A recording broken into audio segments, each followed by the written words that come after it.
आज बोधगया के मठ में मुख्यमंत्री सम्राट चौधरी पहुंचे और मठ को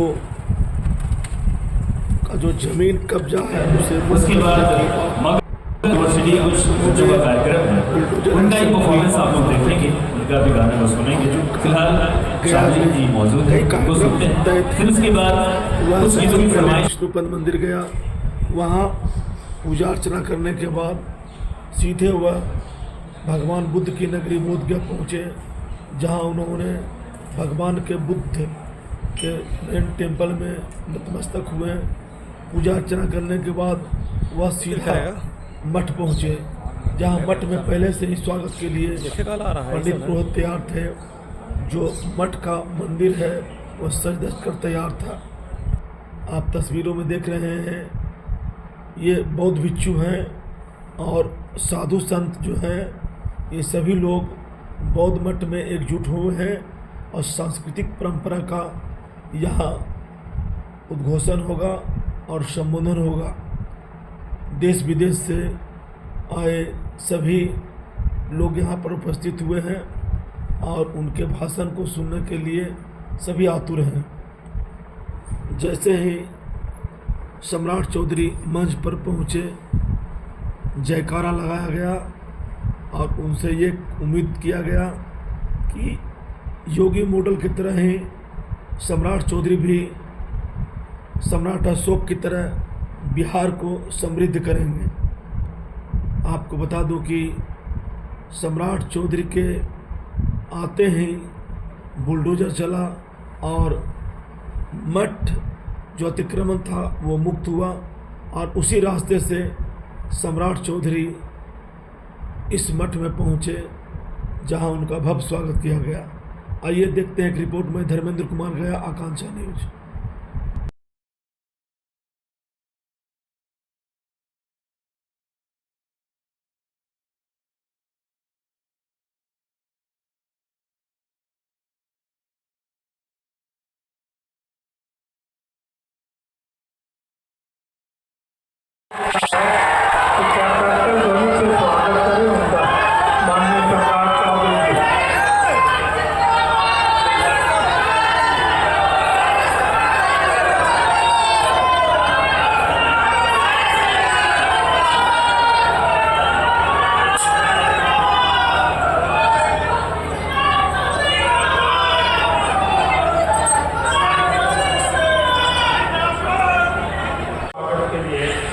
मैं आमंत्रित करता हूं कि जय सिंह जी जो होटल एसोसिएशन बोर्ड का प्रतिनिधित्व करते हैं, ट्रैवल एसोसिएशन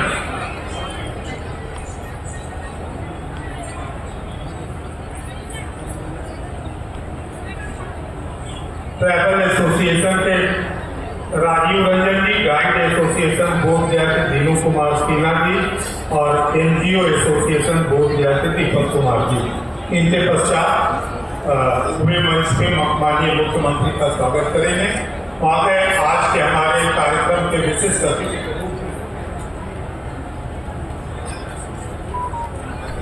चूंकि हम सब ने माननीय श्री सम्राट चौधरी जी का वित्त मंत्री के रूप में भी उनका कार्यकाल देखा है और आज ये यहाँ पे उपस्थित हैं, तो निश्चित तौर पे उद्योग एवं व्यवसाय के जो मंच हैं वो भी इनका स्वागत करना चाहेंगे।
आपकी प्रतिबद्धता को दर्शाता है कि आप किस प्रकार से अपने व्यस्ततम कार्यक्रम होने के बावजूद बोधगया मठ प्रांगण में आयोजित इस बुद्ध पूर्णिमा के अवसर पर उपस्थित हैं। इसके लिए सदैव बोधगया मठ आपका आभारी रहेगा।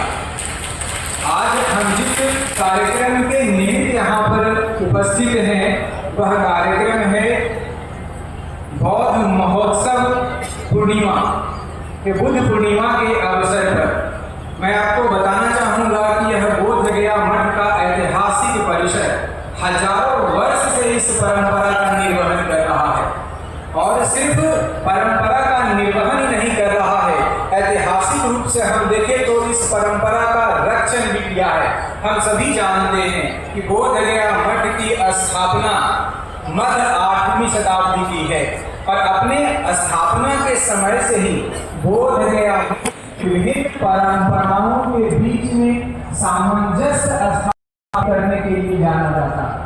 यह भारतवर्ष की भूमि है कि यहाँ पे परंपराएं आपस में विरोधी न होकर के एक दूसरे में समाहित होकर के उस विराट चेतना के अभी आप भी उपस्थित है, ज्ञान के सागर हैं आप। जिस समय तक्षशिला से हम अपनी बात को प्रारंभ करेंगे, समन्वय और संवाद की जो बात उठ रही है, तो तक्षशिला एक ऐसी यूनिवर्सिटी थी जहाँ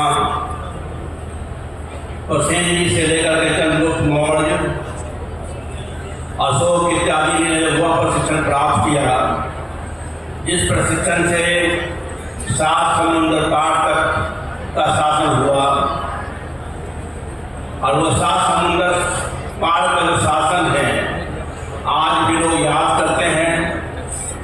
न वहाँ भूख थी, न कोई गरीबी थी, सब कुछ संपन्न था। लेकिन किसी भी कारण से संवाद और समन्वय जब समाप्त हो जाता है तो गिरावट महसूस होती है। लेकिन दूसरी जो परंपरा हमारे बीच में है, बौद्ध परंपरा, इस बौद्ध परंपरा ने जो है वो तक्षशिला के जो ज्ञान का जो उन्होंने जो ज्वाला जो जगाई थी, उस ज्वाला को फिर से प्रज्वलित कर दिया और ऐसा प्रोजेक्ट किया नालंदा विश्वविद्यालय विक्रमशिला कि यहाँ के यूनिवर्सिटी के जो पढ़ने वाले जो लोग थे अकेले एक देश ले गए और पूरे देश को ही बदल दिया। अगर जापान गए तो जापान को बदल दिया, चीन गए तो चीन को बदल दिया, लंका गए तो लंका को बदल दिया, बर्मा गए तो बर्मा को बदल दिया। ऐसा यूनिवर्सिटी की जो परिकल्पना जो तक्षशिला जो होती थी उसको और विस्तृत रूप में दिया। तो समन्वय और संवाद हम सबके जीवन में अति आवश्यक है। जब तक समन्वय और संवाद हमारे बीच में नहीं है तब तक हम कोई रास्ता ढूंढ नहीं सकते हैं।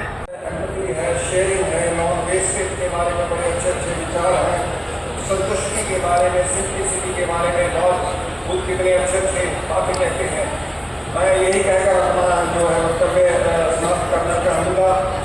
धम्मपद में श्लोक नंबर 5 जिसमें बुद्ध ने कहा है, न ही मेरे मेरानी समातित सुदाचनन अवेरेण च समन्ति एष धम्मो। लगातार कल्याण के काम किए जा रहे हैं। आज भी बोधगया मठ के माध्यम से गाँव में गरीबों को बेहतर सेवा किया जा रहा है। आज हम सब भगवान बुद्ध को याद भी कर रहे हैं और मुझे खुशी है कि गया के मोक्ष की पावन धरती सनातन धर्म के लोग भगवान विष्णु के नगरी में आकर उनको प्रार्थना और शांति के लिए पिंडदान किया करते हैं। वही भगवान बुद्ध की ज्ञान स्थिति है और आज उस बात की खुशी है जहाँ पूरे दुनिया के बौद्ध धर्मावलंबी के लोग भगवान बुद्ध के बताए रास्ते पर चलने का काम कर रहे हैं।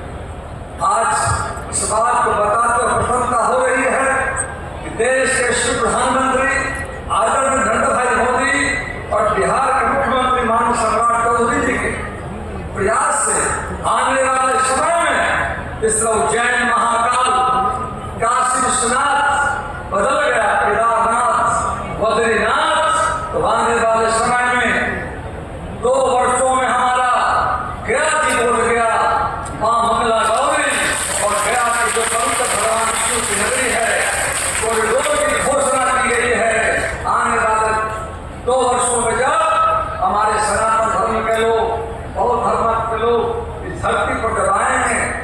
से बदला हुआ दिखेगा।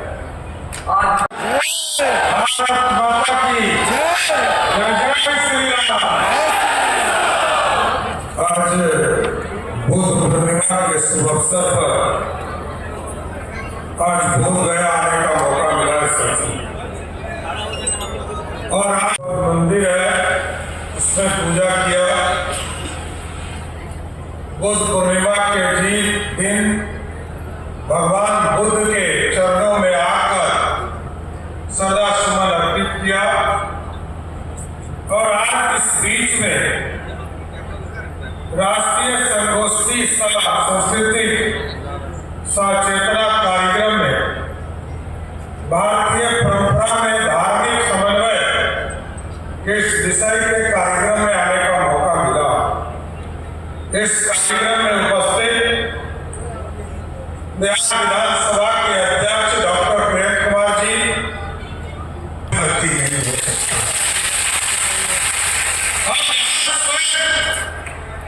सिद्धार्थ बनकर आए थे और गौतम बुद्ध बनकर लौटे।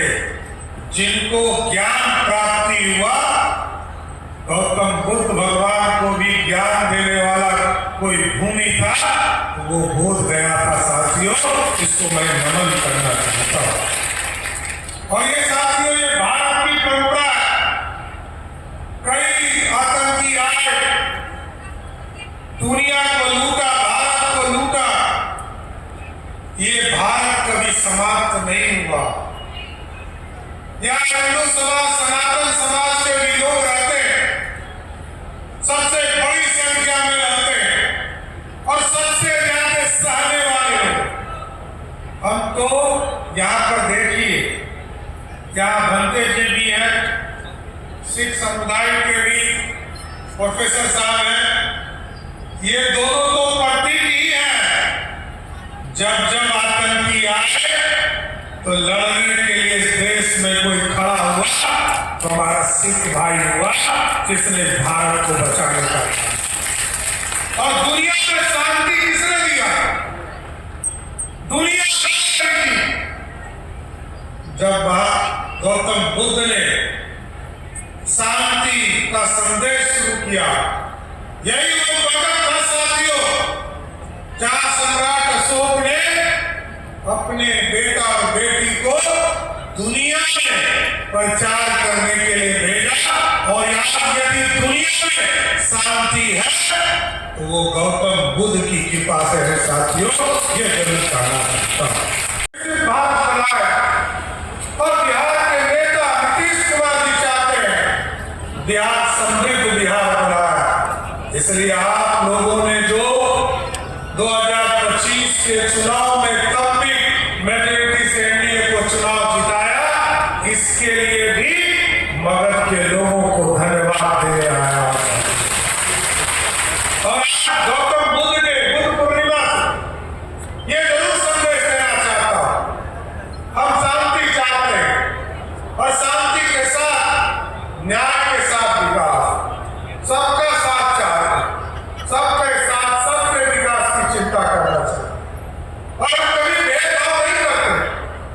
ना कभी मोदी जी ने कभी भेदभाव किया, ना कभी नीतीश कुमार जी ने भेदभाव किया।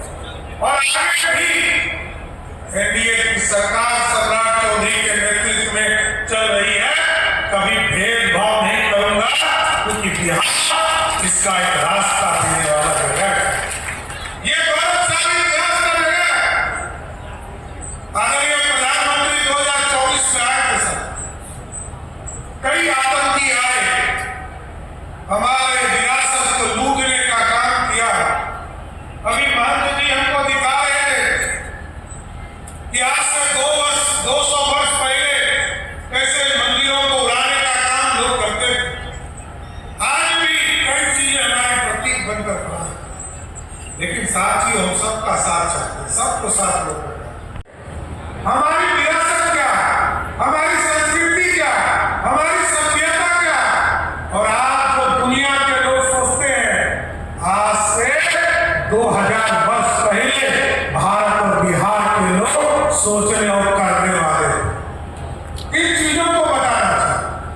इन्होंने कहा है कि लाइव साउंड म्यूजिक जो है इसकी स्थापना हो, उसको भी हमारी सरकार आपके लिए बोध गया में स्थापित करने का काम करेगा साथियों, इसमें कहीं दो मत नहीं।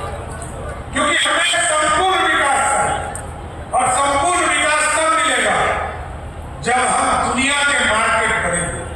और आप याद कीजिए, जब तक इस देश में जीएसटी नहीं था, हमको सब लोग गरीब भूखा नंगा कहता था, दुनिया का चौथा वर्ल्ड कहा जाता था भारत को, उसमें भी बिहार को सबसे पिछड़ा कहा जाता था। लेकिन मोदी जी ने जीएसटी लाया, हमारी 14 करोड़ की आबादी, आज हमको 2.5 लाख करोड़ का सिर्फ टैक्स देने का काम बिहार की जनता या तो मोदी जी को कर रही है या बिहार की सरकार। ये हमारी विरासत क्या है, हमारी संस्कृति क्या है, हमारी सभ्यता क्या है। और आज जो दुनिया के लोग सोचते हैं, आज से 2000 वर्ष पहले भारत और बिहार के लोग सोचने और करने वाले इन चीजों को बताना चाहिए। इन्होंने कहा है कि लाइव साउंड म्यूजिक जो है इसकी स्थापना हो, उसको भी हमारी सरकार आपके लिए बोध गया में स्थापित करने का काम करेगा साथियों, इसमें कहीं दो मत नहीं। क्योंकि हमें संपूर्ण विकास है और संपूर्ण विकास तब मिलेगा जब हम दुनिया के मार्केट करेंगे। और आप याद कीजिए, जब तक इस देश में जीएसटी नहीं था, हमको सब लोग गरीब भूखा नंगा कहता था, दुनिया का चौथा वर्ल्ड कहा जाता था भारत को, उसमें भी बिहार को सबसे पिछड़ा कहा जाता था। लेकिन मोदी जी ने जीएसटी लाया, हमारी 14 करोड़ की आबादी, आज हमको 2.5 लाख करोड़ का सिर्फ टैक्स देने का काम बिहार की जनता या तो मोदी जी को कर रही है